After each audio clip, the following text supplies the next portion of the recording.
আসসালামু আলাইকুম @রোমানাশমুল ব্লগ থেকে আমি শিমুল চলে এলাম নতুন একটা রেসিপির সঙ্গে। আজকে করে দেখাবো ধুন্দুল। আজকে আমি ধুন্দুল রান্না করব। আমি কেটে বেছে ধুয়ে নিয়েছি ধুন্দুলগুলোকে। আজকে আমি ধুন্দুল রান্না করব শিং মাছের সঙ্গে। আমি দুটো শিং মাছ সুন্দর করে পরিষ্কার করে কেটে নিয়েছি, দেখতেই পাচ্ছেন। তো চলুন রান্না শুরু করি। বিসমিল্লাহ দিয়ে দিলাম একটা হাঁড়ি, দিয়ে দেব পর্যাপ্ত তেল।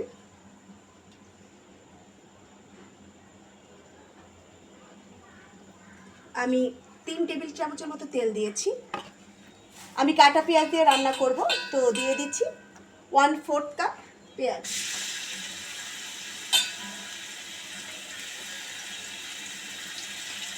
এবার এই পেঁয়াজটাকে আমি ব্রাউন করব বা ভেজে লাল করব।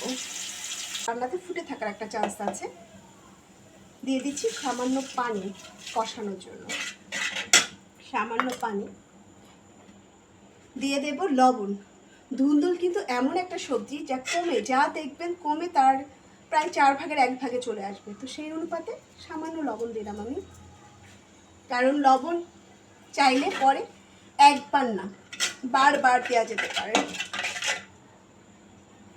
এবার গুঁড়া মশলা দেব। দিয়ে দিচ্ছি 1 চামচ, ছোট চামচের 1 চামচ হলুদ,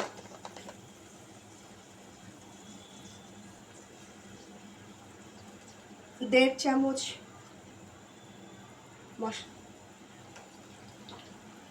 মরিচ গুঁড়া, 2 চামচ ধনে গুঁড়া এবং 1 চামচ জিরা। তা আমরা জিরার গ্রানটা পছন্দ করি, এই জন্য দিচ্ছি।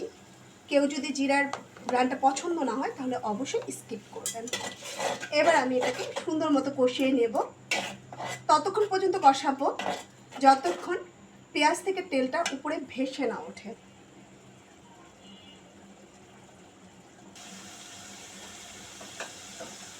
আমার পেঁয়াজটা কষানো হয়ে গেছে, দেখাই যাচ্ছে তেল থেকে পেঁয়াজগুলো আলাদা হয়ে গেছে বা ভেসে উঠেছে। এই পর্যায়ে আমি মাছগুলো কষিয়ে নেব। আমি শিং মাছ নিয়েছি, 2টা শিং মাছ আমি কেটে 4 পিস করে নিয়েছি। যেহেতু আমার মেম্বার কম পরিবারে, তো আমার খুব অল্প পরিমাণে রান্না করতে হয়। এবার সুন্দর করে ঢাকনা দিয়ে ঢেকে আমি শিং মাছগুলোকে কিছুক্ষণের জন্য কষাবো।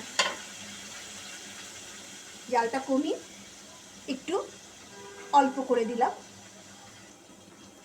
জাস্ট 2 থেকে 3 মিনিট আমি ঢাকা দিয়ে রেখেছিলাম। 2-3 মিনিট পর ঢাকনা খুলে আমি দিয়ে দেবো কতটা পানি। পানি দিয়ে আমি মাছগুলোকে তুলে নেব। পানি দেওয়ার কারণ হচ্ছে মাছগুলোতে যেন মশলা লেগে না থাকে, ধুয়ে যায়, এই জন্য আমি পানি দিয়ে মাছগুলোকে তুলে নিচ্ছি। এই পর্যায়ে মাছ কিন্তু খুব নরম হবে না, অর্ধেক 50% সেদ্ধ হবে, কিন্তু 100% সেদ্ধ হবে না। ঠিক আছে, 100% সেদ্ধ করলে কিন্তু মাছগুলো তুলতে পারবেন না, ভেঙে যাবে। এই কাজটা আপনাকে 50% হওয়ার পরই করতে হবে। তুলে নিলাম। এখন এটার মধ্যে আমি ছেড়ে দেব সবজি। আমি ধুন্দুল রান্না করছি শিং মাছ দিয়ে। ধুন্দুলগুলোকে আমি সুন্দর করে কেটে বেছে ধুয়ে নিয়েছি। দেখুন, ভালো করে ধুয়ে পানি ঝরিয়ে নিয়েছি। দেখুন, ধুন্দুলে কিন্তু বিচি সহ খায়, ধুন্দুলের বিচি কিন্তু ফেলতে হয় না। তো আমি দিয়ে দিচ্ছি ধুন্দুল। আশা করি বুঝতে পেরেছেন আমি কি বলতে চেয়েছি। বিচিগুলো কিন্তু সহই থাকবে, বিচিগুলো কিন্তু সহই খায়। দিয়ে দিচ্ছি সবজি। ধুন্দুল থেকে প্রচুর পানি বের হয়, তো এই কারণে ধুন্দুল কিন্তু গরম, ধুন্দুল কিন্তু আপনার বেশি পানি দেওয়া যায় না। দেখতেই পাচ্ছেন, যা হলুদ দিয়ে দিছি।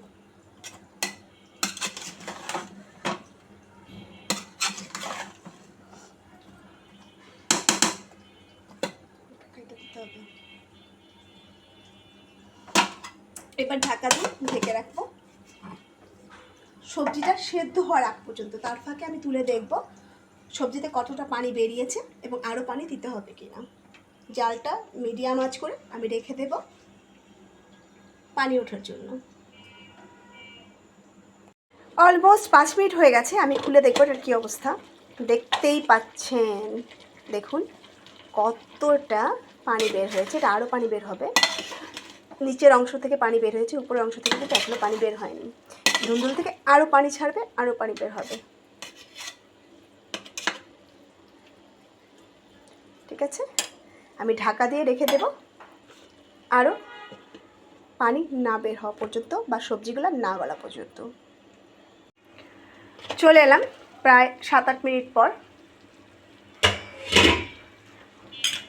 কতটা পানি উঠেছে দেখাই যাচ্ছে, অনেক পানি উঠেছে। ধুন্দুলে আসলে প্রচুর পানি ওঠে, এটা খুব স্বাভাবিক একটা ব্যাপার। এখন এটাকে আমি, দেখুন আমার ধুন্দুল কিন্তু গলেও গেছে। হ্যাঁ, এই দেখুন সবজি কিন্তু অলরেডি গলে গেছে, দেওয়ার সঙ্গে সঙ্গে টুকরা হয়ে যাচ্ছে, এটা গলে গেছে। সেই কারণে আমি এটাকে ঝোল শুকাবো, শুধু ঝোল শুকিয়ে লবণ দেখতে হবে। এখন লবণ দেখলে কিন্তু হবে না, কারণ এটা অনেক শুকিয়ে যাবে। এই পর্যায়ে মাছগুলো ঢেলে দিচ্ছি। মাছগুলো ঢেলে দিলাম, ঢেলে দিয়ে সুন্দর করে। ধুন্দুল এমন একটা সবজি যেটা রান্না করার পর খুব ফুটে ওঠে। দেখেন সবজিটা খুব সুন্দর করে ফুটে থাকে, যে কারণে এখানে পেঁয়াজটা হালকা ব্রাউন করতে হয়। এবার আমি ঢাকা দিয়ে হালকা ফাঁকা করে রাখবো ঢাকনাটা, ঝোলটাকে শুকাবো। ফিরে আসবো ঝোলটা প্রয়োজন মতো হওয়ার পর বা পছন্দ মতো হওয়ার পর। প্রায় 15 মিনিট সেদ্ধ করার পর বা জাল দেওয়ার পর আমার ঝোলটা আমার পছন্দ মতো হয়েছে, বা আমি যতটুকু রাখতে চাচ্ছি ততটুকু হয়েছে। এটা কিন্তু আপনারা যতটুকু দেখছেন তার চেয়ে অনেক কমে যাবে নিচে নামানোর পর বা নামিয়ে রাখার পর। এই পর্যায়ে আমি একটু লবণটা দেখে নিচ্ছি। লবণটা একটু কম হয়েছে, দিয়ে দিচ্ছি লবণ।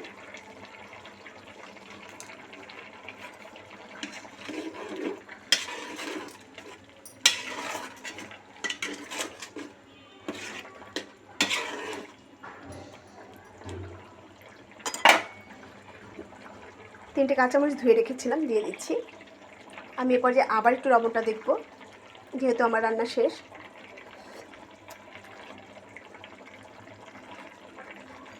ওকে, অলমোস্ট সব ওকে আছে।